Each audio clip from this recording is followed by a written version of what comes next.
धाकड़ खबर बेखौफजुमा बेबाक अंदाज। धाकड़ खबर के न्यूज रूम से मैं आपके साथ हूं अकरम रईस खान। एक बड़ी खबर आज सुबह से आप मीडिया पर देख रहे होंगे। मीडिया ही नहीं, सोशल मीडिया पर भी ये खबर टॉप ट्रेंड में बनी हुई है। ट्विटर पे जाके आप देख सकते हैं। नागालैंड के अंदर एक बड़ा मामला हो गया है कि हमारे जो सुरक्षाकर्मी हैं उन्होंने आतंकवादी समझकर आम शहरियों को मौत के घाट उतार दिया है। अब तक 13 के मरने की खबर आ रही है। बताया जा रहा है कि भीड़ ने भी सेना के जितने हमारे जवान थे उनको घेर लिया और उसमें से हमारे भी एक सुरक्षा बल की मौत हो चुकी है। तमाम खबरें अपुष्ट हैं, पुष्ट तरीके से कोई भी खबर सामने नहीं आ पा रही है। लेकिन इस खबर के, इस घटना के, इस वारदात के सामने आने के बाद कई सारे सवाल पैदा हो रहे हैं। जैसे सबसे पहला सवाल ये खड़ा हो रहा है कि ये घटना हुई क्यों है। दूसरा सवाल ये पैदा हो रहा है कि 2014 से सत्ता में बैठी हुई मोदी सरकार तो बड़े दावे कर रही थी कि 2016 में, 2017 में उसने नागा के साथ ऐतिहासिक समझौता कर दिया और वहां पे शांति स्थापित हो गई है। लेकिन शांति स्थापित हो गई है तो ये क्या हुआ है, क्यों हुआ है? और इसके बाद सवाल ये हो रहा है कि मोदी सरकार अब इस मामले में क्या कर रही है और विपक्ष किस तरीके से तमाम चीजों को उठा रहा है। तो तमाम चीजें बारी बारी से आपके सामने रखने जा रहा हूं। लेकिन सबसे पहले मुझे लगता है कि आपको नागालैंड की भौगोलिक स्थिति पर गौर कर लेना चाहिए। खबर के पहले से में उसी को देख लेते हैं।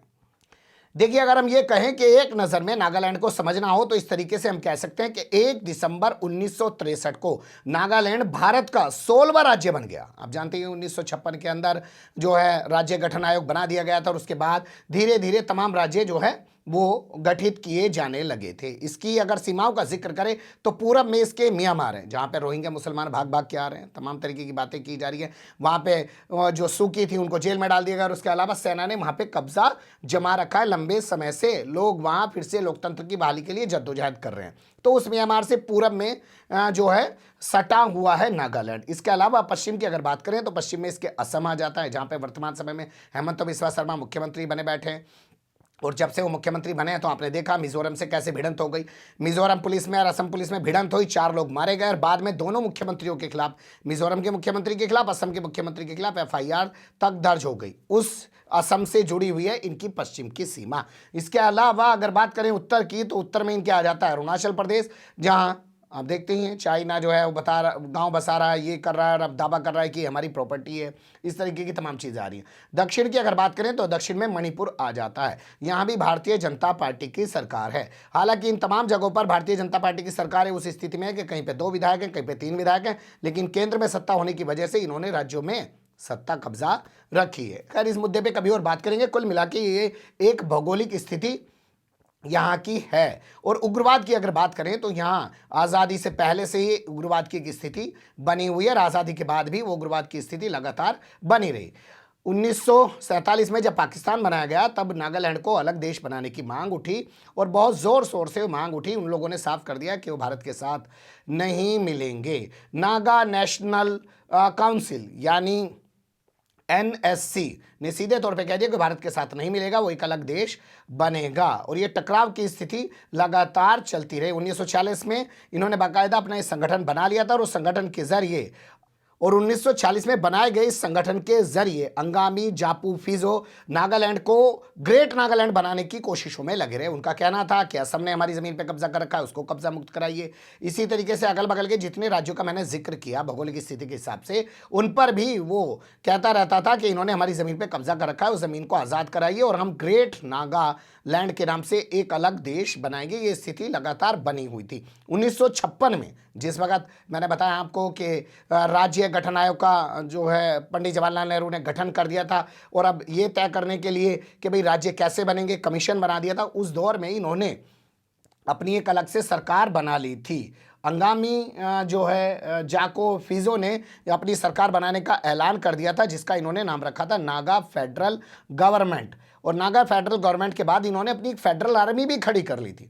ये सिलसिला लगातार चलता रहा 1960 तक और भारत की सेना के साथ इनका जो है खींचतान, जद्दोजहद, भिड़न सब चीज़ें होती रही। 1960 में बातचीत शुरू हुई और 1963 में जाके 1 दिसंबर को नागालैंड को भारत का 16वां राज्य बना दिया गया। 1964 में यहाँ पर चुनाव शुरू हुआ। पहला चुनाव यहाँ पे 1964 में हुआ भारत के आज़ाद होने के बाद।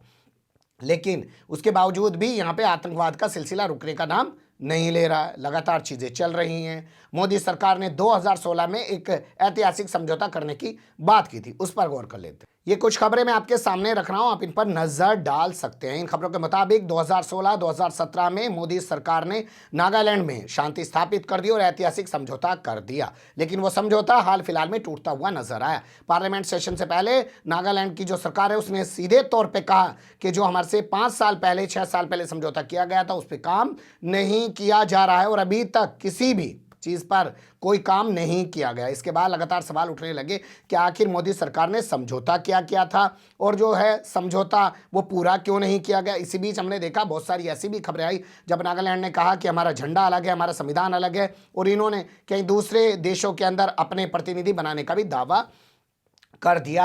यानी जो समझौते की बात कही जा रही थी वो समझौते की बात को नागालैंड की तरफ से ही तोड़ने की कोशिशें की गई और मोदी सरकार उस पर खामोश बनी रही। और अब ये बड़ी खबर हो गई, इसे भी देख लीजिए। अब इस बड़ी खबर पे रोशनी डाल देते हैं, तमाम चीज़ें मैंने आपके सामने रखी। अब ये जान लेते हैं कि मामला हुआ कहाँ पे। देखिए, जैसा मैंने बताया कि पूरब में म्यांमार है, तो म्यांमार का जो बॉर्डर है वहाँ पे नागालैंड का एक जिला पड़ता है जिसको मोन जिला कहा जाता है। मोन जिले का एक इलाका है जिसको कह सकते हैं ओटिंग इलाका। ओटिंग इलाके में देर शाम का वक्त बताया जा रहा है, शनिवार की शाम की बात बताई जा रही है कि जो लोग कोयला खदान में काम करते हैं वो पिकअप वैन से सवार होकर वापस लौट रहे हैं। इसी दौरान सुरक्षा बलों को जानकारी मिलती है कि इनमें आतंकवादी हो सकते हैं, तो उनको घेर लेते हैं, ताबड़तोड़ गोलियां बरसानी शुरू कर देते हैं। जो अभी तक की रिपोर्ट है उनके मुताबिक ये दावा किया जा रहा है कि 11 लोगों की मौके पर मौत होगी। बाकी लोग असम के अस्पतालों में भर्ती कराए गए जहां कई सारे लोगों की मौत हो चुकी है। कोई 13 बता रहा है, कोई 11 बता रहा है, कोई 8 बता रहा है, अभी तक कुल मिला के क्लियर नहीं हो पा रहा है। लेकिन इसके बाद जो कुछ हुआ वो और ज्यादा चौंकाने वाले था।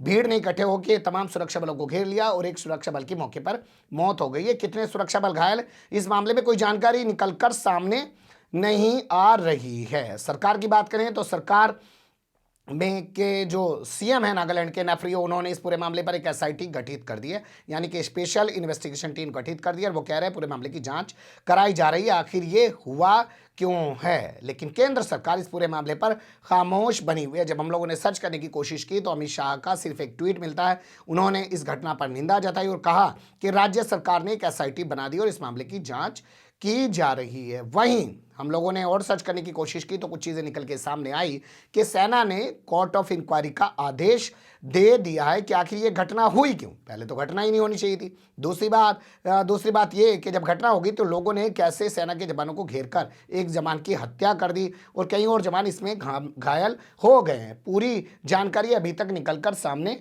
नहीं आ पा रही है। नेशनल सोशलिस्ट जो काउंसिल है यहाँ पे ऑफ नागालैंड, उसने सीधे तौर पर कहा है कि ये लापरवाही नहीं है, ये जानबूझकर इस तरीके की तमाम तरीके की घेराबंदी करके आए दिन ऐसा किया जाता रहा है। लेकिन इससे लग ये रहा है कि जो नागालैंड के हालात कुछ दिनों से शांतिपूर्वक बने हुए थे वो फिर से एक बार उग्रवाद और आतंकवाद की तरफ बढ़ते हुए दिखाई दे रहे हैं। अब बात कर लेते हैं विपक्ष की, फिर बात करेंगे कश्मीर की।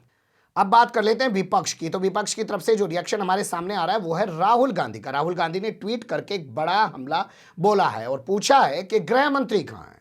गृह मंत्री इस पूरे मामले पे क्यों खामोश है। ना तो नागालैंड के अंदर आम लोग सुरक्षित हैं, ना नागालैंड के अंदर जो सुरक्षा बल हैं हमारे वो सुरक्षित हैं। आप जान ही रहे हैं कि सुरक्षा बल भी एक मारे गए हैं। इसको लेकर और भी तमाम जितनी पार्टियां हैं उन्होंने भी सवाल उठाए हैं, लेकिन मोदी सरकार की तरफ से पूरी खामोशी बनी हुई है। इससे ज़्यादा कोई रिएक्शन नहीं मिल पा रहा है। मीडिया ज़रूर खबरें दिखा रहा है लेकिन कोई ज़मीनी सतह पर जाकर खबरें नहीं दिखा पा रहा है कि नागालैंड में वो कौन सी जगह है, वहाँ क्या हुआ है, कैसे घटा है। तमाम चीज़ों को सिर्फ गोलमोल जवाब देने की कोशिश की जा रही है, लेकिन ये तस्वीर तो रोज़ाना कश्मीर से भी उभर कर सामने आती है, वो भी देख लीजिए। देखिए, नागालैंड की इस घटना के बाद कश्मीर के उन एनकाउंटर्स पर जो सवाल उठता रहता है उनका जिक्र करना बेहद ज़रूरी है। जैसे आजकल हैदरपोरा एनकाउंटर पर लगातार सवाल उठाए जा रहे हैं। बताया जा रहा है कि वहाँ पे सीमेंट व्यापारी अल्ताफ को और डॉक्टर मुदस्सिर को जो है आर्म्ड फोर्सेस के जो जवान हैं उन्होंने आतंकवादी बताकर मौत के घाट उतार दिया और उसके बाद उनकी लाशों को 80 किलोमीटर दूर ले जाकर दूर दफना दिया। उनके परिवार के लोग सड़क पर उतर आए, प्रदर्शन करने लगे, कहने लगे कि उनका वो गलत मारा गया है। हंगामा हुआ, महबूबा मुफ्ती भी सड़कों पर उतर आई। मनोज सिन्हा जो एलजी हैं वहाँ के जम्मू कश्मीर के, उन्होंने मजिस्ट्रेट इंक्वायरी का जाँच का आदेश दे दिया और 2 लोगों की डेड बॉडी, अल्ताफ की और मुदस्सिर की डेड बॉडी निकलवा कर उनके परिवार के हवाले कर दी। जबकि महबूबा मुफ्ती का कहना है कि अभी आमिर की डेड बॉडी भी निकलवा कर उसके परिवार के हवाले की जानी चाहिए। तो ये मामला गरमाया और इसको लेकर डॉक्टर फारूक अब्दुल्ला हाल फिलहाल जो आप देख ही रहे हैं, संसद चल रहा है, अंदर तो संसद के हंगामा हो रहा है, लेकिन बाहर भी हंगामा हो रहा है। गांधी की मूर्ति के पास, यानी कि गांधी की मूर्ति के सामने फारूक अब्दुल्ला ने अपने तीनों सांसदों के साथ मिलकर हैदरपुरा एनकाउंटर की न्यायिक जांच को लेकर, एसआईटी जांच कराने को लेकर, सीबीआई जांच कराने को लेकर तमाम तरीके की उन्होंने जांच की मांग की है। उसको लेकर उन्होंने प्रदर्शन किया है। तो अब ये नागालैंड की घटना ने साफ कर दिया है कि कश्मीर में भी जो एनकाउंटर पर सवाल उठ रहे हैं उनकी भी जांच होना बेहद ज़रूरी है। लेकिन जितनी तत्परता जो वहाँ की सरकार के जरिए दिखाई गई, उसने एसआईटी बना दी और सेना ने कहा कि वो कोर्ट ऑफ इंक्वायरी करा रहे हैं, वैसी तत्परता, वैसी तेज़ी कश्मीर के मामलों में क्यों नहीं दिखाई देती है, ये भी एक बड़ा सवाल बन गया है। कल फिर इस पूरे मामले पर एक अपडेट आपके सामने रखने की कोशिश करेंगे। अभी हमने तमाम घटनाक्रम को समेटकर आपके सामने रखने की सिर्फ एक छोटी सी कोशिश की है, क्योंकि ये घटना कोई मामूली घटना नहीं है। इसके अलावा और भी बहुत सारे बवाल हैं पूर्वोत्तर में जो चल रहे हैं आपस में राज्यों के बीच, उनसे कल आपको रूबरू कराने की कोशिश करेंगे। फिलहाल अभी यहीं रुकते हैं, बने रहिएगा धाकड़ खबर के साथ। कमेंट्स के रूप में आप लोग अपनी राय दे सकते हैं, खबर को लाइक कर सकते हैं, चैनल को सब्सक्राइब कर सकते हैं और ज़्यादा से ज़्यादा हमारी खबरों को शेयर कर सकते हैं। फिर ऐसे ही किसी सुलगते हुए या उलझते मुद्दे लेकर मैं आपके सामने हूँगा हाजिर। फिलहाल अभी मुझे दें इजाज़त।